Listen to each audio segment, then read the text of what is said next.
everybody, and welcome y'all to the Big and Bright Podcast. My name is Nick, and this ginger giant next to me is James. Howdy. It's been a tick, hasn't it? A little bit. Yeah, it's been a little more longer than we anticipated getting this episode out, for sure. Yeah. We apologize Stuff to happens. you, the people. We apologize to you, the people, because there's been a crazy amount of things that are happening in our lives. James had a baby, which we announced last week, I think, right? Or last episode we announced you had a baby. So obviously the care thereof has gone into your time, yeah. And then also we had I'm a pro at it though now, Nick. I mean, by this time I'm already pro. Oh, for sure, yeah. I mean, you've reached godhood of father, of the father levels. I got you. Also, I don't know if you guys heard, we do live in Texas, right? Hence the Big and Bright Podcast talking about Texas things.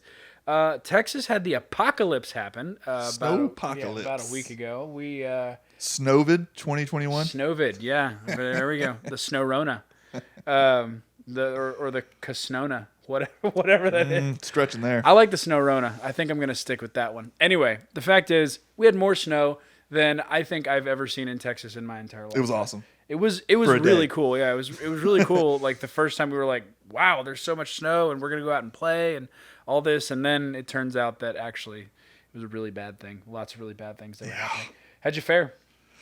We got very blessed. We lost no water, lost no power, and that's very good because with a very young baby, typically need that heat thing. Yeah, I got a slightly older baby in my house and I was still pretty concerned that we were going to lose power. We didn't. We were also blessed. We didn't lose power during the duration. My in-laws had kind of the whole rolling blackout situation where it was 3 hours off, 1 hour on, that kind of thing.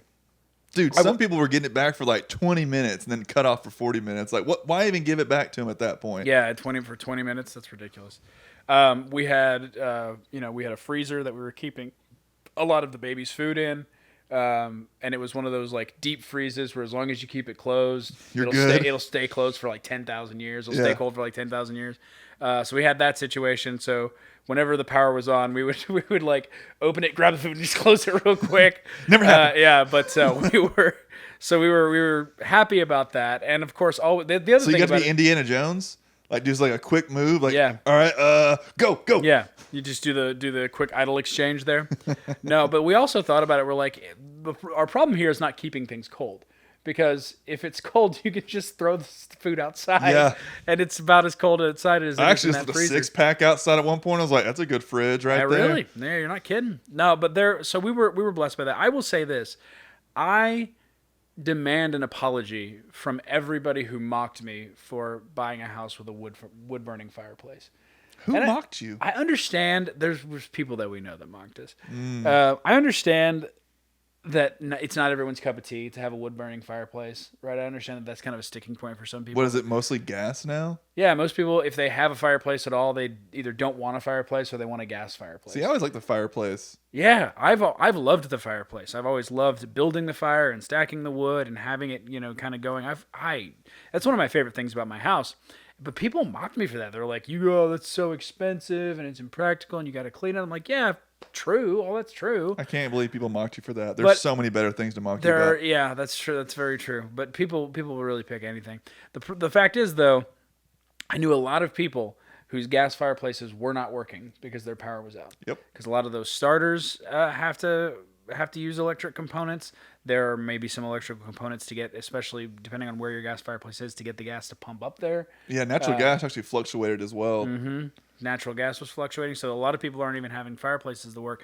But my fireplace was always going to work. We actually had a plan. We had it set up to where we had a little porta crib for the baby, which we had planned to set up in the living room and just have a fire going all night because I'd stocked up on firewood. So what you're saying is you no longer have a wood fence around your backyard? Is that where you actually got the wood, Nick? Just take it down one plank at a time. That would not be a good idea. If you knew my neighbors, you'd know that's not a good idea. I know your dog. That's definitely not a good idea. Very true. And the neighbors have like 4 or 5 dogs, I think, and my dog would kill all of them because Nick, I have to interrupt you. Tiny. What's up? Today is March 2nd. It is Texas Independence Day. It is. How have we not said that already? It is Texas Independence Day. This is the day we told Mexico, up yours. We're the Republic of Texas, and we still got some fighting to do, but we're going to do it. All hail the Republic. Remember the Alamo. Remember the Alamo. It's a great day. More remember Jacinto, because that's kind of where we actually won. But Alamo's fine. It's a great day, though. Still a great day. Texas Independence Day, the day that we get to celebrate our wonderful republic and all of the great things that it stands for. Despite what people have been saying about it, I've been very offended by some people's comments about my beloved Texas. Oh, yeah? What's that? With the storms that were happening and things like that. There's people saying Midwest is superior. First of all, no, that is not true. That is the most untrue statement I've ever heard, right? If you live in the Midwest, you're basically a piece of toast. You're that level of exciting if you live in Cincinnati. I'm sorry. I do mean to mock Cincinnati. I will absolutely mock Cincinnati. The fact is, Texas not Texas, so we can mock it all we want to. The greatest state in the country. And we'll talk about that because we got the big topic today. What do Texans think about green energy? Now, Nick, how does this pertain to the snowstorm? It was a big sticking point in the snowstorm was talking about how green energy affected Texas's ability to maintain the power. They were mocking us then. Oh, look at the red state, Texas. Oh, yeah. The other thing is that Texas actually has its own power grid. And a lot of people were blaming that fact, the fact that we couldn't borrow energy from the national power grid. Good. But they're saying, well, if you that could have saved us in the snowstorm. I disagree. I think that there were a lot more issues than our ability to borrow power from the national power grid. I mean, we won't fully know because that was one of the cool things that Abbott did do with all this because he was pissed that this happened. He wrote an EO that said, we are going to investigate this down to the last intern. Mm-hmm. What happened? Because he states, this is according to CBS, what happened last week to our fellow Texans is absolutely unacceptable and can never be replicated again.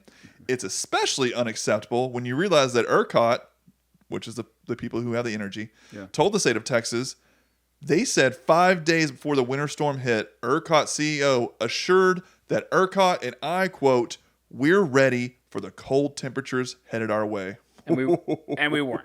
No, they weren't. I mean, that is obvious. There was a failure on the Texas power grid. Does that mean that we should have been hooked up to we should have been able to borrow from the national power grid? I don't think so because there were a lot of other states. It's a once in a century storm. For sure. And that's really the biggest thing is, oh, Texas, you weren't prepared for a little snow.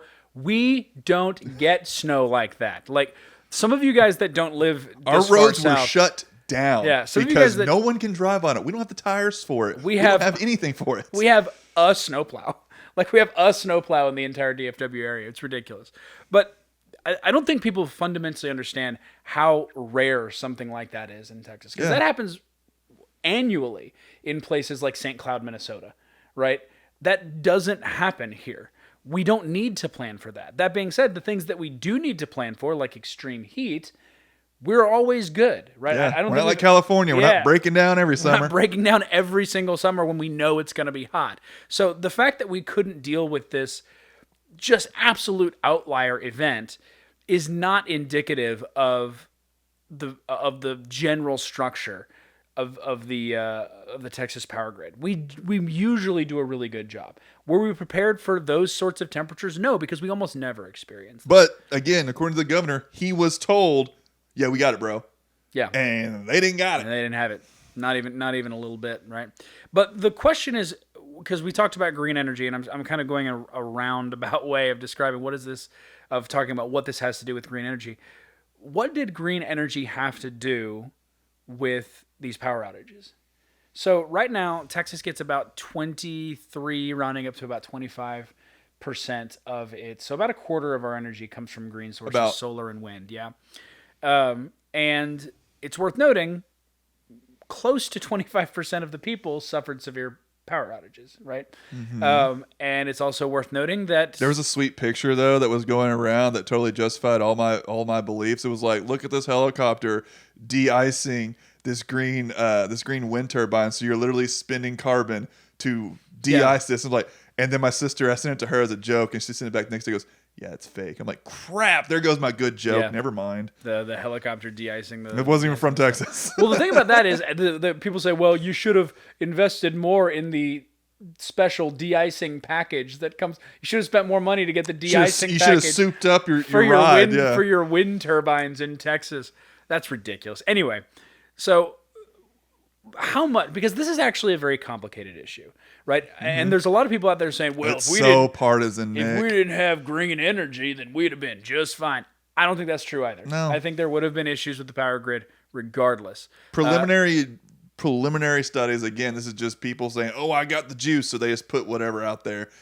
It kind of looks like the weatherization wasn't properly done, but the caveat is that kind of weatherization actually needed? Because, again, like I said earlier, this is a once-in-a-century storm. Is this something we can expend a lot of money on and actually get a return on? Yeah. I don't know. Yeah. We're still again, the EO is going to find out what the crap happened. The issue here, though, is you can't blame it all on green energy. No. Right? Which is not... It's easy, though. It is. It's very easy to say, well, if we didn't have wind and solar, that would be fine. Drill, baby, drills. It's also not true that if we had... It's very not true, I feel, that if we had more wind and solar, that would have solved the problem. No. Certainly not. That would have made... I really feel like more wind and solar would have made it worse because our output from wind turbines and solar panels during this storm went to almost zero. Oh, yeah. Right? I actually have something here from Energy Talking Points. There's a guy named Alex Epstein. Maybe he's related to Jeffrey Epstein. I doubt it. Hopefully he doesn't kill himself. Well, he said that we have about 32 gigawatts for wind. It went to about 1 gigawatt during the crucial time of this entire thing. So you go from 32 to 1. Yeah. Meaning it did not withstand any of the elements. Yeah. And that's what I see a lot of people saying. A lot of people's like, well, you can't blame wind and solar because that's only so much of your power output. Like I said, it's about a quarter. About a quarter of it. Fair, right? You can't say that it's totally the fault of green energy, but you certainly can't make the case that more green energy would have solved the problem. No. Yeah.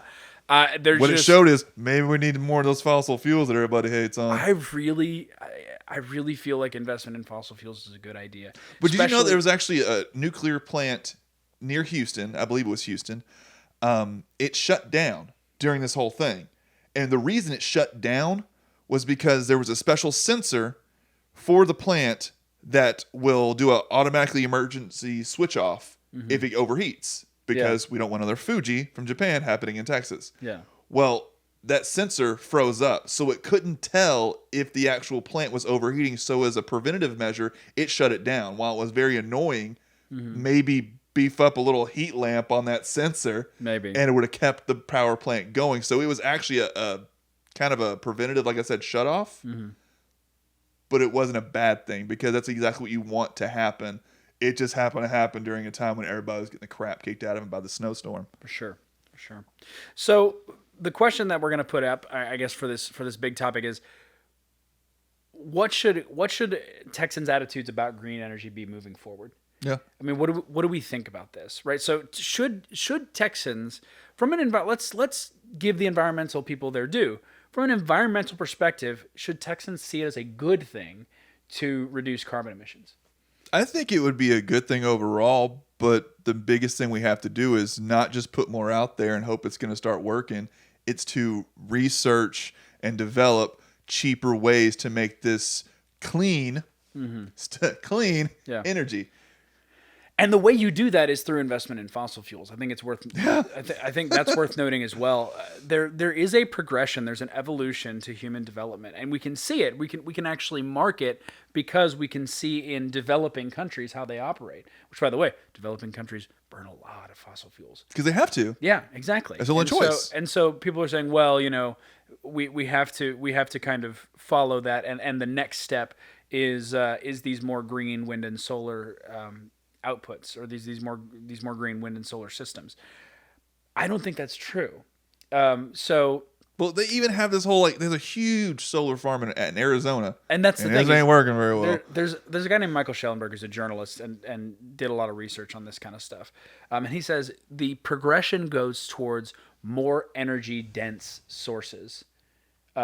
So, you've got things like, you start with things like wood and coal, not energy dense at all, right? Yeah. Then you go towards, so the idea is gaining less material to make the same energy output, right? Then you go into things like oil, right? So oil, or then you go to coal. Coal is more energy dense, right? So you can get less material, more energy output. Right. Then you go to oil, less material, more natural gas, more energy dense than oil.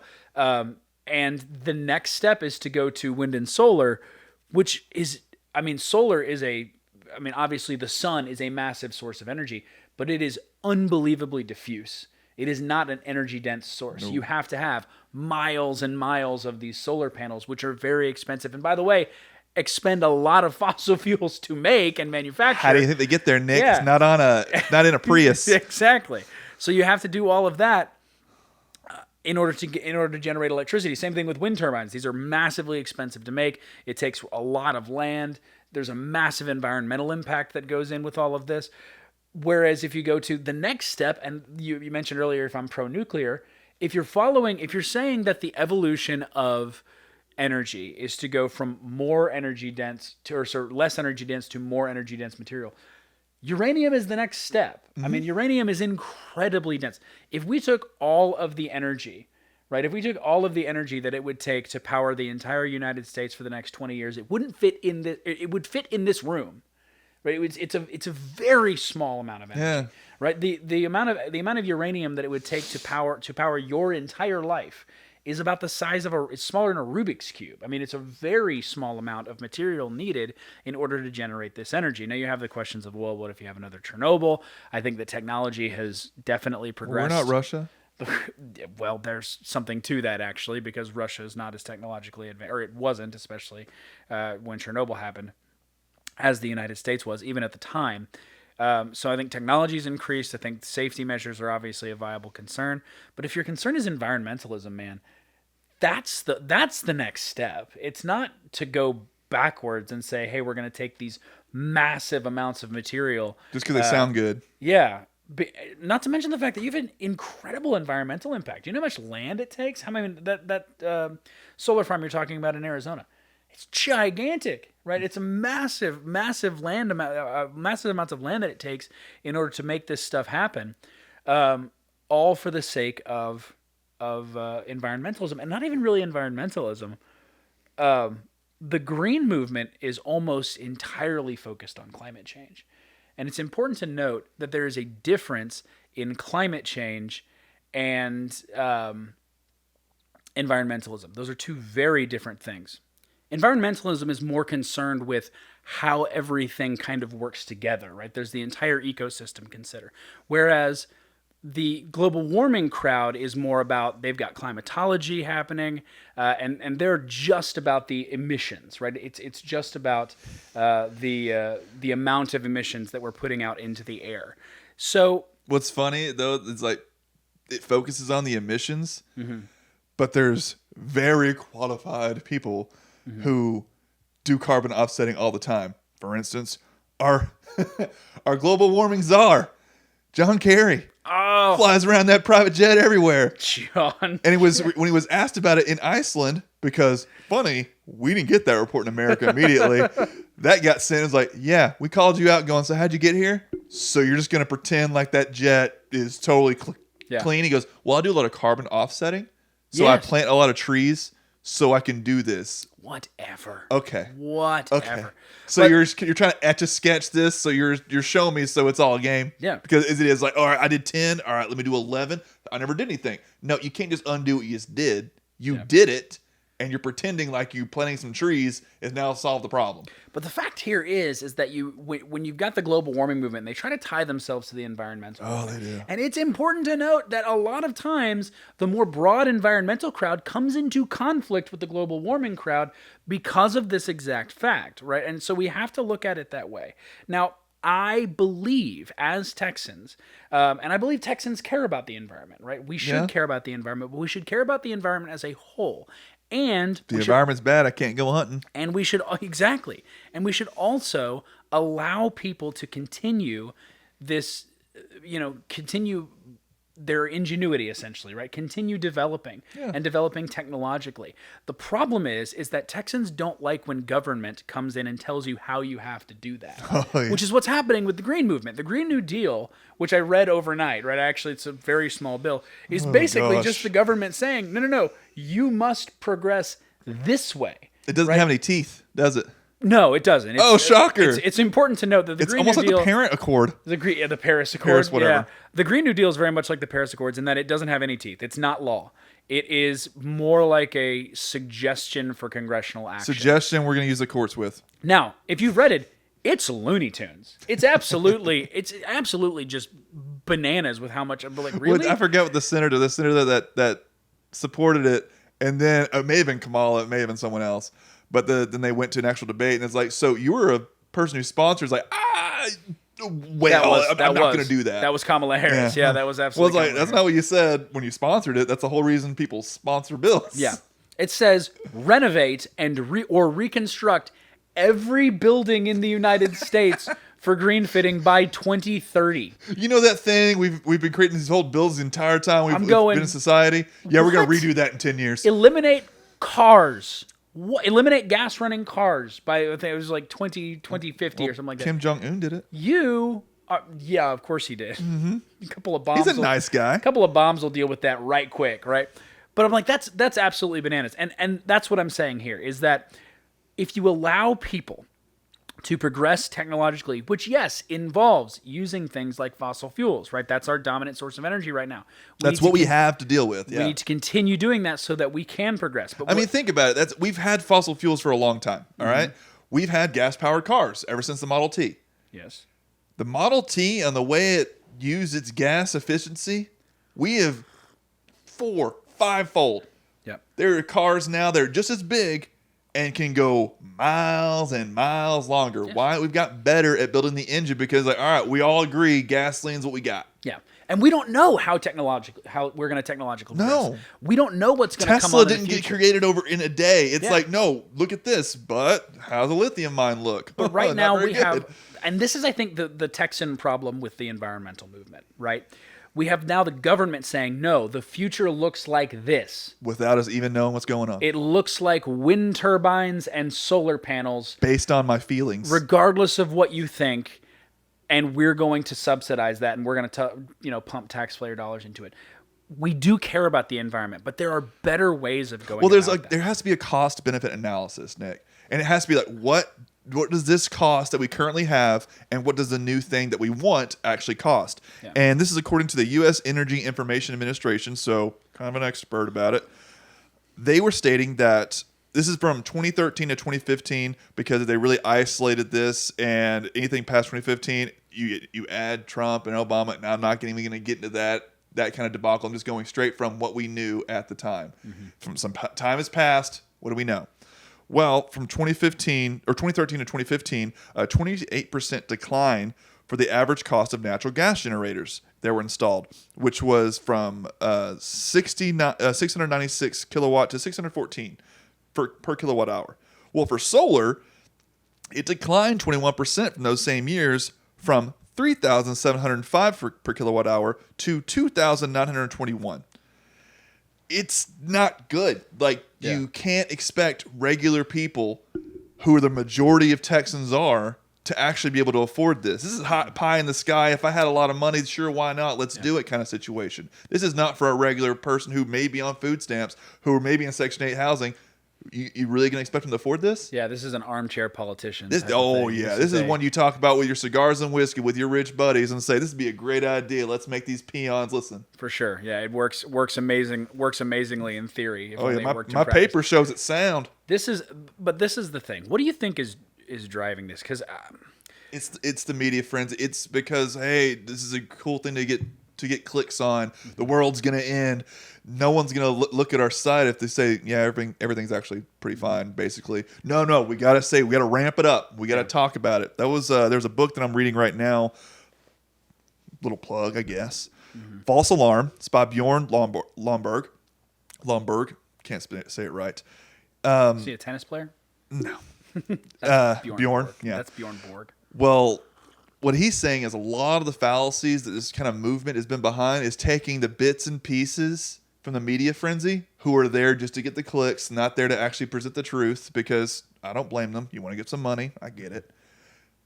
Those fallacies have been produced and reproduced, and other people have said them. They think it's true when that's not actually true at all. I mean, we just said nuclear. You get a person who's really green, nuclear, whoa, that's scary, that's dangerous. Actually, it's one of the safest forms we have. Yeah. But the word nuclear terrifies you because the clickbait has told you to be terrified of it. That's true. And that's the thing, is that politicians thrive on fear. If they can convince you, that there's especially if they're the bee's knees. Oh, I'm the one to solve your problems. If they can convince you that there's a catastrophe around the corner, you can justify giving them all sorts of power, right? If they can convince you, COVID. Yeah, I mean that's what happened with COVID, right?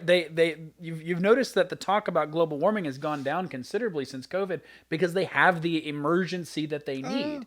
Right, but there's been this kind of movement to sort of manufacture this environmental emergency in the form of climate change. Now, let me be clear.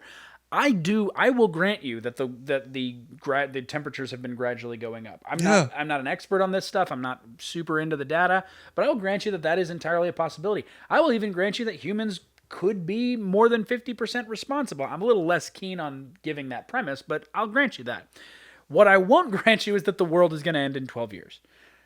The human race is an amazingly adaptable species. My gosh. Yes. The planet Earth is and an all amazingly... these studies are based on, well, they won't adapt. Really? Yeah. Really? Well, your house will be flooded in 10 years. So if I see water continuously coming up over the next 10 years, I'm going, government's going to solve this problem. Like, no, you're going to move. Yeah. You'd be like, hey, this is in front of my face now. Can't ignore it. Exactly. I'm going to move or I'm going to adapt. And this idea of, the world is going to be this sort of catastrophic place, right? It's going to look like the end of the Justice League movie because we ignored global warming. It's just not the case. No. And you know what's funny is that you talked about the heat rising.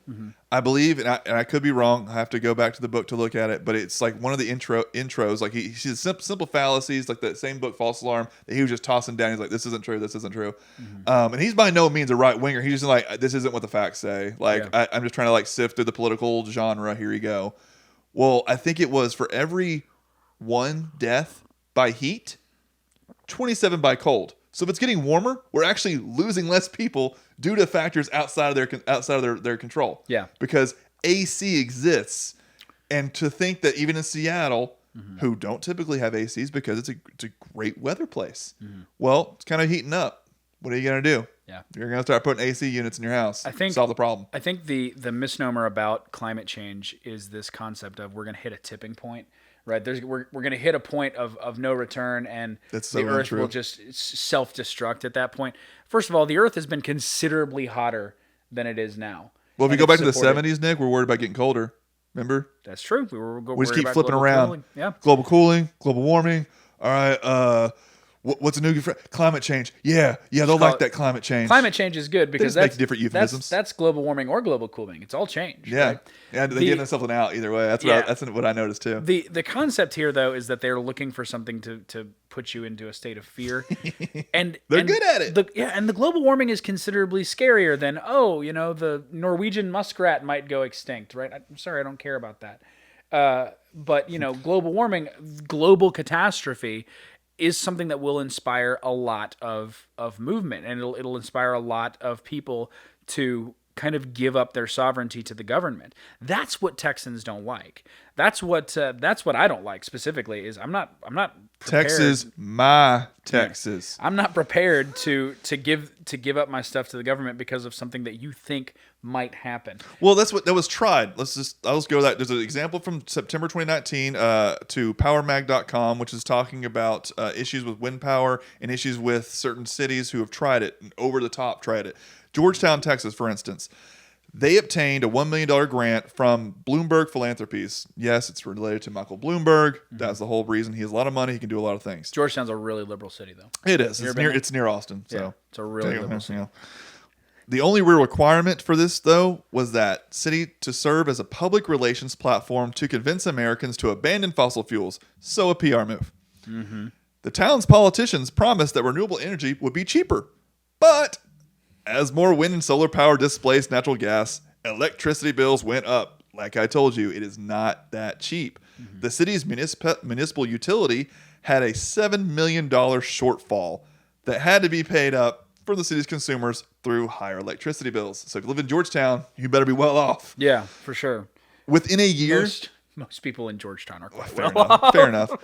The city within a year, embarrassed as the article points out, changed course and voted 5-0 to kill that entire PR deal. It also had to raise property taxes to make up for the shortfall. Mm-hmm. And it said in here, it actually said, just in case this were to be true, for Georgetown to be 100% renewable using state-of-the-art batteries from Tesla's Gigafactory, the city would need about $400 million battery farm weighing some 20,000 tons to avoid a blackout. Mm-hmm. But the person would have to spend $15,600 for each household for the battery farm, and its backup power would be drained in 12 hours within a single windless night. This was during summer, not during cold, summer. Mm-hmm. One person uses an extra light switch in their house, which everyone's going to tend to do. Mm-hmm. That 12 hours is a maybe. And like there's no research and development. You have to make it better. You said it was $400 million for that battery for one farm. For one battery farm, yeah. And at a cost of $15,600, a cool, nice $15,000 per person. During 15, I got $15,000 to spend on a battery farm. That'll give you 12 hours of battery power. Thank you. It's important to note that this is like the first time we've talked about economics when we talk about. I mean, we've talked about the feasibility. We talked about environmental impact. We haven't even talked about the cost, because the fact is that the cost to me is one of the. Now, I think it's all important, right? Yeah. But that's not even the most important thing. No, I think we should be eventually switching to it. But even when we have now, like I mentioned, Tesla or a Prius, how do you think those lithium batteries get mined? Have you ever seen a lithium mined? It doesn't look great. Yeah. They have gotten better at it to making the soil actually more fertile after they've used it. They give it back, but now they want more kind of like more different metals to it. Well, never mind. We'll take that back and start digging again. Yeah, it's not great for the environment either. All of this being said, the Texas perspective on this, I think, is on this topic. I think is like this. We all want to make sure that we're keeping the world safe. We all want to make sure that we're keeping the environment safe. The people who are going to do that are not the Joe Bidens and the Kamala Harrises. It's the Elon Musks of the world. Mm-hmm. Those are the people who are going to do it. It's going to come through. By the way, Mr. Musk, welcome to the Republic. It's gonna be human ingenuity. It's going to be market forces. It's going to be people driving to create better things, to create more, again, like I said, energy dense sources of energy. Well, that's how the catalytic converter was created. That's very true. California had a huge smog problem. Federal government, of course, had to diddle and try to things. And one guy actually just created, hey, I have this thing called a catalytic converter. What does it do? It produces less exhaust from your car, but lets it run efficiently. Yeah. Oh, yeah. A market solved the problem. For sure. But the government bought it. Yeah, they did. The government I'm perfectly fine with the government serving as a customer. Yeah. What I'm not okay with is the government telling us, no, we must develop this technology. Based on this scientific study that we just released that prove our point. Yeah. Yeah, I wonder if that was a little biased or not. Again, friends, it's just one thing that I do love about Texas is that we are not afraid of nothing. 95% of our energy purely in Texas. That's true. I'm very happy about that. We just need to quit selling a lot of it to Mexico. Well, here's the thing: we were fortunate during this. Yeah, we were very blessed, and so it's important to note that there were a lot of people that did suffer, and we can't neglect that.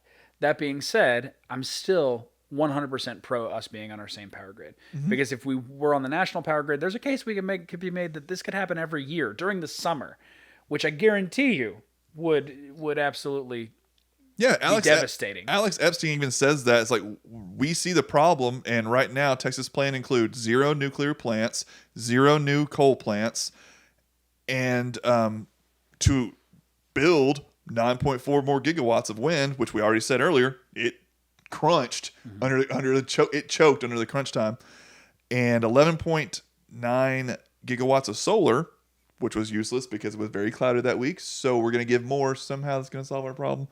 And about 5 more gigawatts of gas. That one at least makes more sense. Maybe bump that up and just keep focusing on nuclear, coal, and gas, and then spend some R&D to get that solar and wind a lot better. Yeah.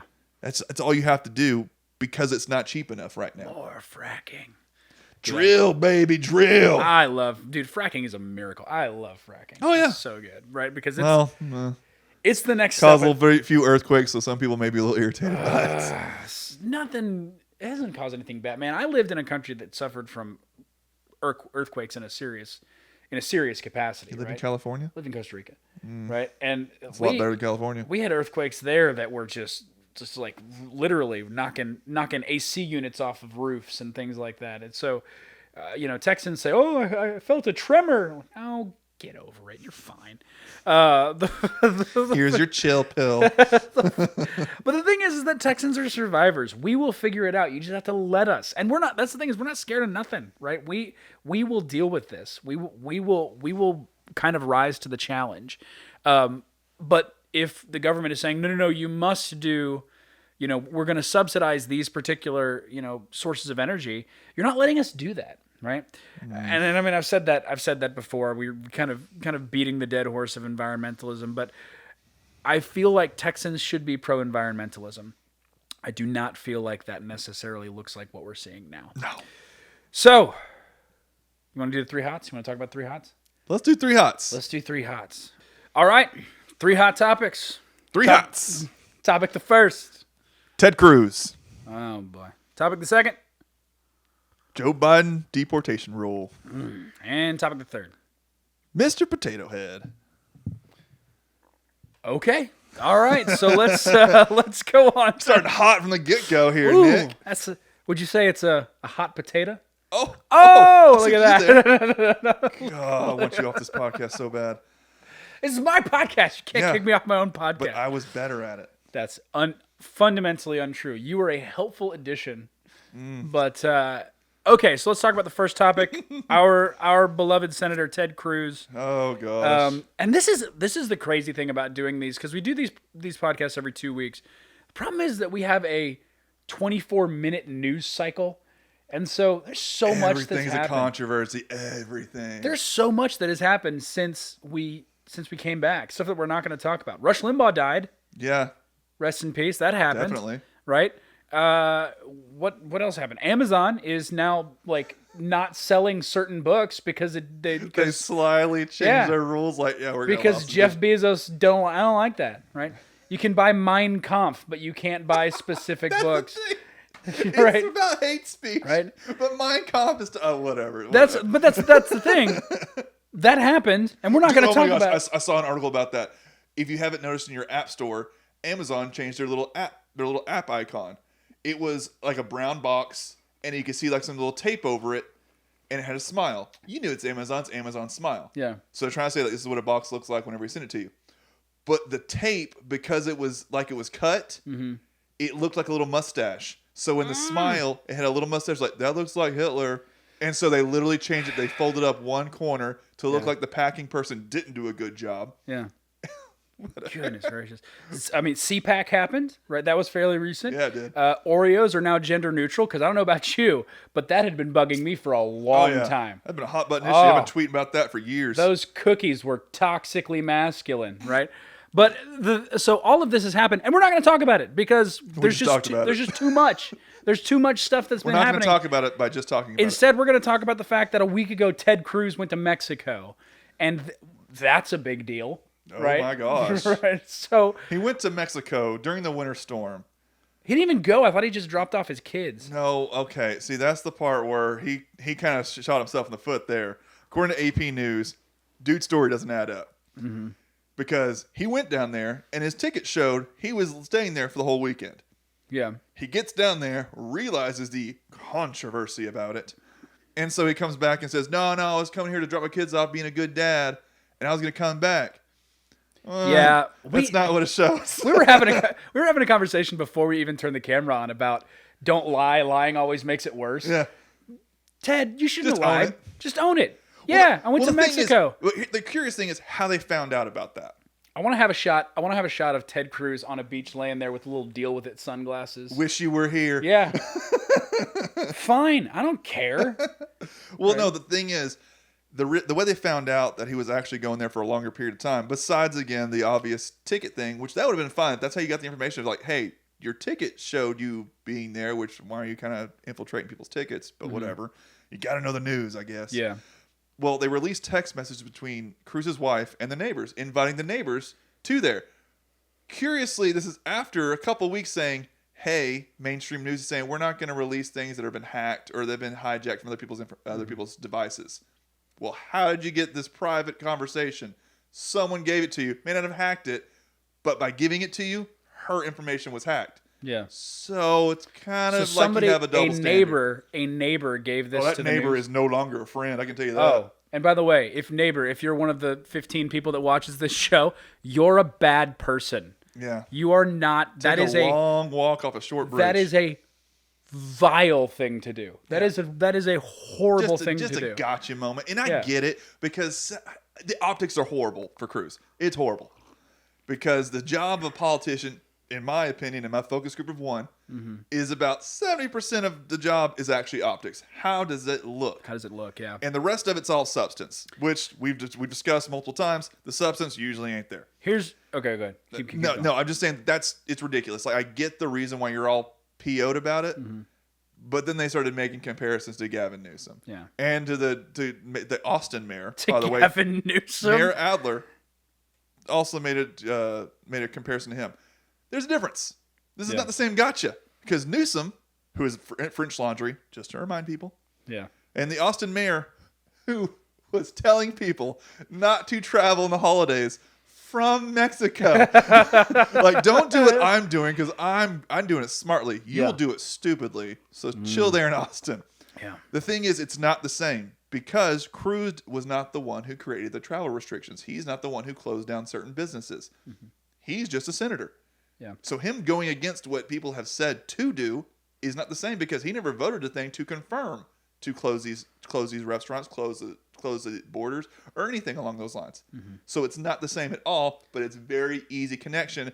And we have short attention spans, so people, of course, make the connection. Yeah, and the optics are real bad here. And if you want evidence of that, they took a poll at CPAC about who they would Those people are would a bunch support. of conservatives. If you didn't know what CPAC was. Yeah, a bunch of conservative people talking about who they would support for a presidential bid in 2024. Donald Trump was obviously the front runner.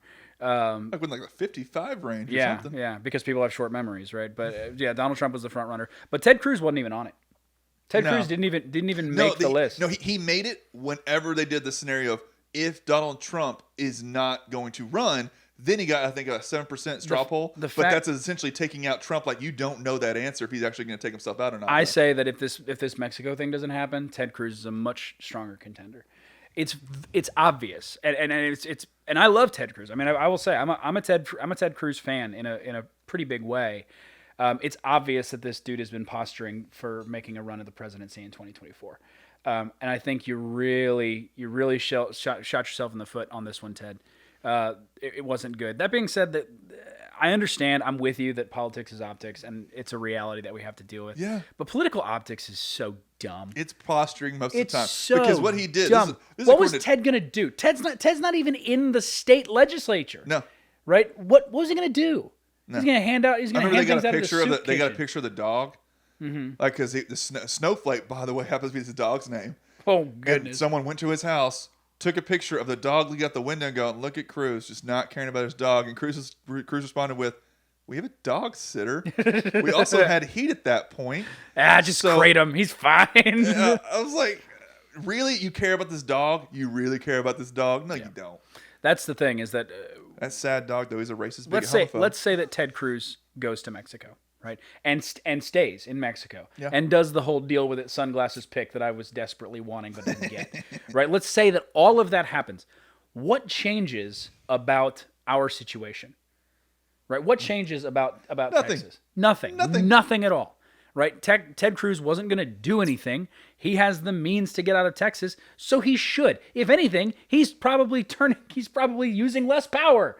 Right. So your power grid is more conserved. No, Nick, you got to remember all those politicians like AOC came down and raised all this money. Oh, give me a break. They care, Nick. They care. Do not sully my state with your presence. Goodness gracious. Well, no, according to TMZ, which I thought was a really fun article to just pick out of, it does show that after he came back, after he tucked his tail between his legs and said, "I'm super sorry." Yeah. he was taking pictures of handing out water, cutting some barbecue up, handing it out. And of course, the people's response was, well, that's just a prop. How else are you supposed to atone for this fictitious sin you said he did? Yeah. Like, you were doing a prop from the get-go, pretending to raise money. I raised $2 million. Okay, well, that ain't going to go very far. I mean, glad they raised it, and there are probably a lot of people that could be helped out. A lot of damage to happen, as we discussed. So what else was he supposed to do, Nick? Besides admitting his wrong, which he kind of did. Let's Honestly, be fair, he didn't really do it. The best thing Ted Cruz could have done is put out a tweet and stayed where he was. From an optics perspective, what he should have done. Just wait it out? Yeah, wait it out. You don't. They'll find a new shiny thing next day anyway. Don't do photo ops at homeless shelters. I mean, if you want to go serve at homeless shelters out of your own volition, that's great. But don't take pictures. No, because think it from the homeless shelter standpoint. We don't want you taking pictures because now there are people who may not have ever had to be in this line, but snowstorm hit. They're in a line they never thought they had to stand in. And now they have a picture of them standing in that line. And so that's embarrassing from their standpoint. Two, you're putting so much extra stuff around when all we're doing is trying to serve people. And now we got to worry about your camera crews. Now we got to worry about you. And now we have security around us when we were just supposed to help serve people. Yeah. And now it's a whole show to serve people when that was not the attempt at all. Honestly, this is what you do. Send your family to Mexico. You stay where you are and just put out a tweet or two. Right, that's the best thing to do optically, because then we'll say, well, what if they go after Ted Cruz's family? Then you've got the you're attacking my family situation. Yeah, and that's easy to backfire. The person got elected, the family didn't. Yeah, for sure. But that's what I think he should have done. That being said, I don't care. No. And I this mean did not that. Change my opinion I of Cruz mean that all. from the deepest part of my being. I couldn't care less. Oh, I thought you were gonna mess it up there. Oh, I couldn't care less about what Ted Cruz does during an ice storm. No. Right? It is worth nothing to me. No. And it's worth nothing to me what AOC does during the ice storm. I don't care about any of that. All I care about is what you do at your job, which is making legislation. And if you do something wrong there, then we can talk about it. But I just don't. I don't care. No. And I don't think most Texans care. That's the thing, is a lot of people like to make memes about it, but I don't think anyone here actually cares. The memes are funny. Yeah. Memes are great. But doesn't change my opinion at all about Ted Cruz. For sure. He's still the Zodiac Killer, right? He's still the Zodiac Killer, and he actively tried to murder AOC. Yeah. Just ask her. She'll tell you. He tried to have her murdered. Made that assertion without any facts. Don't worry about it. Good gracious. Okay, let's go on to topic number two. Topic the second. What are we talking about? The Biden deportation rule. For those of you who are unfamiliar, there was a 14-day pause on the deportations because Biden said for the first 100 days, no deportations for southern border. Well, Texas, within a couple of days, said that's not possible. That's not happening. Because that's contract law. Yeah. We have a contract that says otherwise. Well, according to Politico and Fox, Judge Tipton, who is the district judge who did this, from Angleton, Texas, by the way, which is kind of near and dear. That's kind of where my wife's from. Kind of cool. Your wife's from Angleton? Angleton. I thought she was from... She's from South Texas, but that's near the area. I thought she was from Lubbock. No, she went to school in Lubbock. Oh. That double T. Anyways, the same judge, he's the one who initially approved the 14-day pause, and he's the one who judged on the agreement in the end. And it confirmed the pause, which means Biden cannot do this in his first 100 days because there's an agreement, as we said this past time we first mentioned it, between DHS and Texas. This agreement, which is a contract that the government has to abide by, must give a state 180 days notice for any proposed changes to its immigration matters. So you can't just switch it on a dime just because you want to, because you get a lot of woke people all happy about it. So has Biden put out that 180 day notice? According to this, not yet. Okay. This recently happened, I think, last week. Okay. So federal government moves a lot slower than everybody wishes it does. Well, not for me. Not me. I love it running to a grinding halt. If you could slow it down a little more, that'd be great. Yeah, just a halt, that'd be great. Oh, bank account, no more funds. Oh no. Well, the basic thing what the judge kind of said was you can't switch a rule that quickly when massive government agency is involved. The basic logic is it would be like saying you can arrest this guy today, but not tomorrow. So what does the person who's coming across the border or not coming across the border going to do? I'm going to wait till the day you can't. Yeah. So it kind of incentivizes people to just wait it out. Yeah. Which, fine. If Biden's really going to be the open borders guy, that's a bad idea. So you can't do it now. What's the purpose of the 180 days? Is it to give Texas time to... It gives a chance to allow adjustments. It gives a chance to allow comments of, okay, for administrative agencies, again, they're stupid, but whatever. There's a notice and comment period whenever a new rule is being proposed. And in that notice and comment period, you're allowed to put a comment and say, hey, addendum 12A, it kind of goes against federal statute, or this doesn't, it's kind of vague, it doesn't make sense. Maybe you refine it to say this and you get a better law out of it.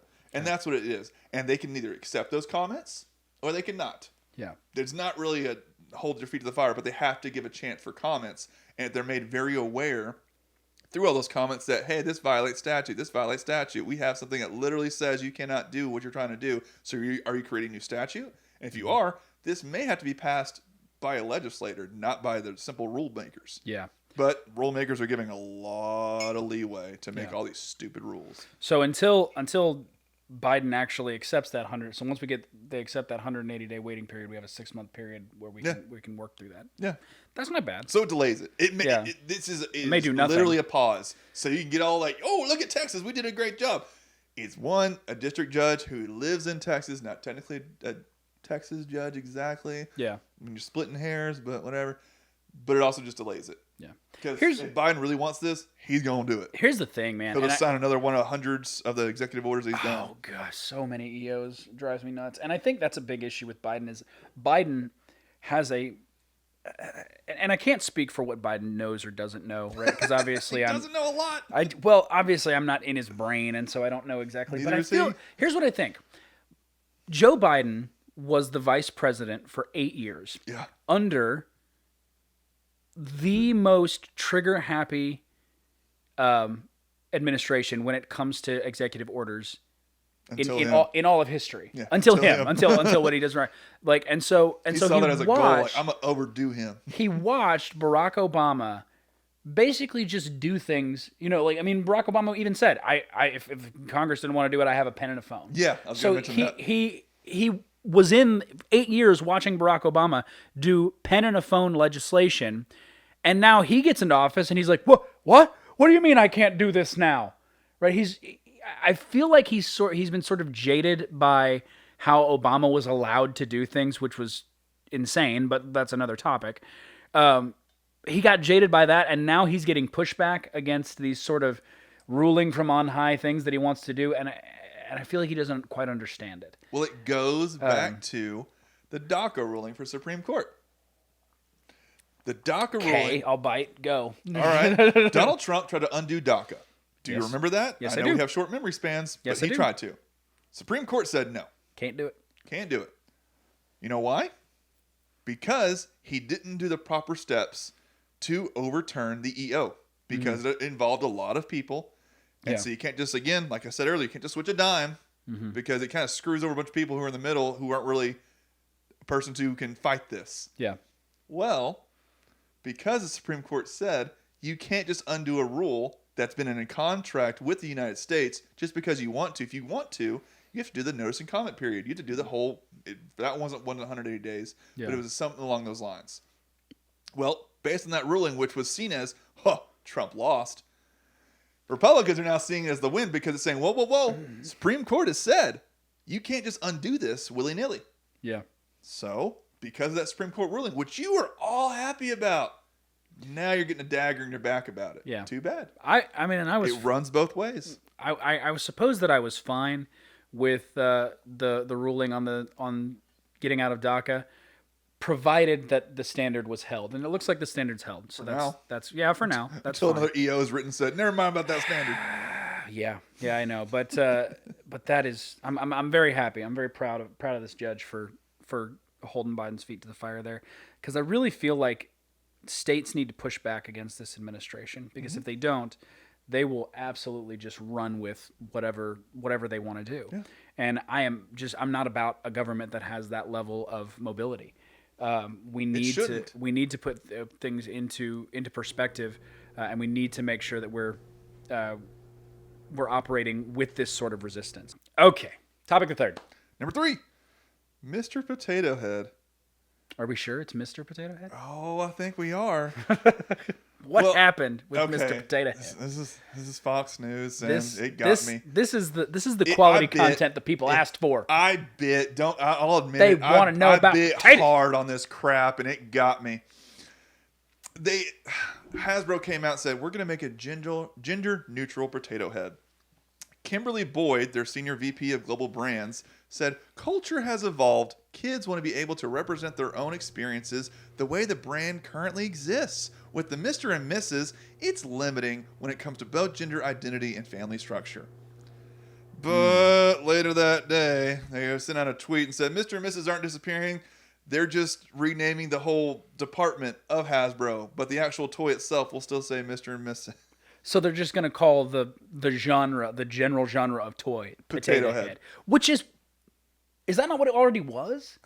Because there's already a Mr. and a Mrs. and a mini Potato Head, right? So there's already sort of multiple genders within it. So it would stand to reason that the general genre of the Potato Head toy would be referred to as Potato Head. Yeah. Right? There wouldn't necessarily need... Now, I understand that Mr. was first, so maybe they stuck with that, but...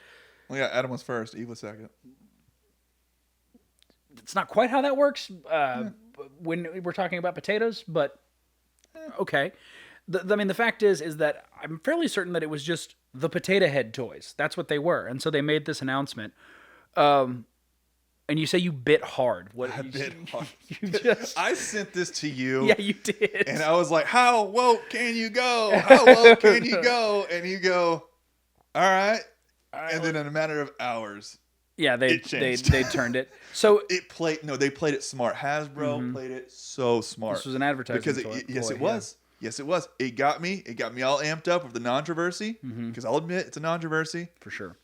But according to AP News, Twitter trended about it after the whole decision, which mostly was conservatives mocking and making jokes about it. Yeah. But what did it get everyone to do, Nick? Talk about it. Talk free about it. They didn't have to pay for advertising.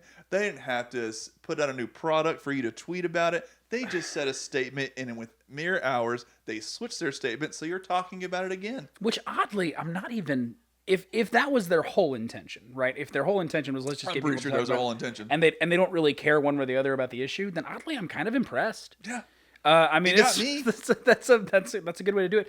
What I would like to see is, and obviously we wouldn't have this data right away, but I would like to see is, did that actually translate to more sales, more money for the Potato Head, right? Because people talking about the Potato Head, especially when you're doing it now, like it's March, it's not December, it's not November, it's not a time when people are really going for toy purchases, right?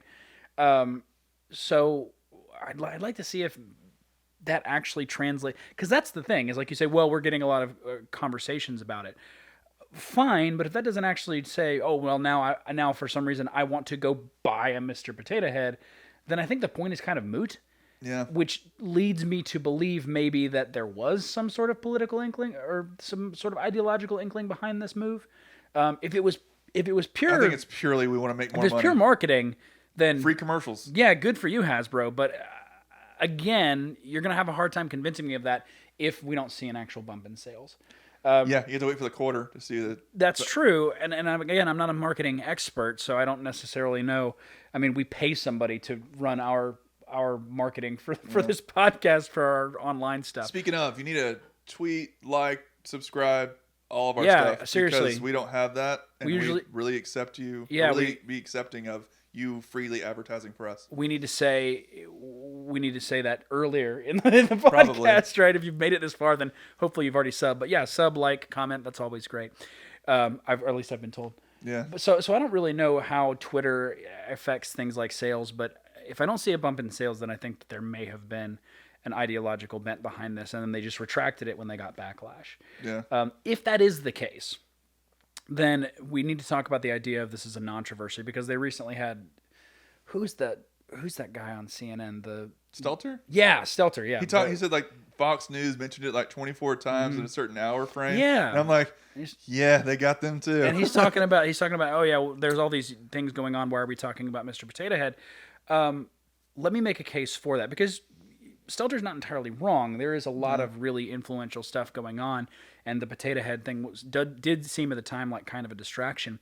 But if there was an ideological bent behind this, if Hasbro actually said we want to push forward this ideology, then this is absolutely worth talking about.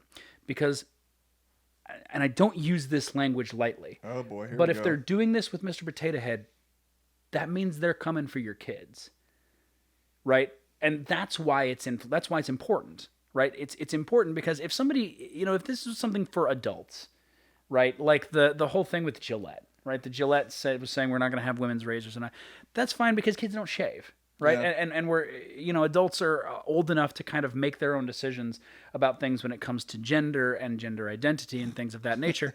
Not recently, yeah, I mean, presumably they're old enough to make those decisions. They've got a prefrontal cortex that's fully developed, but when you're doing this with toys targeted at kids, that's an issue to me because make no mistake, the gender concept is an ideological concept, and we will probably have to do an episode where our big topic is about gender. I'm almost certain that we'll probably do that in the future, but it is an ideology, and you are pushing this to the most vulnerable among us when it comes to their mental faculties. Yeah. And that is worth talking about. It's subtle and it's easy to poke fun at. Right? It's easy to say, well, you're talking about Mr. Potato Head. It's easy to do that, for sure. But I just wanted to admit to how I was one time. One time I was wrong. That's not one time. Nah. You bite on this kind of stuff all the time. Shut up. Trust me. If you guys could see the back and forth that we have about these episodes, he bites on this. Are you going to let the news know about our texts now, Nick? Yeah. For sure. No. For sure. Well, I'm going to be canceled quick. And I would be a bad person for doing so. Here's the thing. If this is in fact what's going on, that it's an ideological push, and you're doing it to my children's toys, that's worth talking about. 100%. Right? And the left would be doing this if Mr. Well, Potato California themselves, I think you put a bill on their floor to mandate stores over 500 employees or whatever have to have gender neutral clothing, or gender neutral clothing sections. Yeah. Kind of a boys section, girls section. It's like, yeah. I need to find boys' pants. I'm not going to look in this huge array. Just point me toward boys' pants. So we can't tell you where the boys' pants are anymore. Why? I want to not be in Walmart anymore. But even then, that's still kind of adults. That's still because kids don't necessarily go shopping.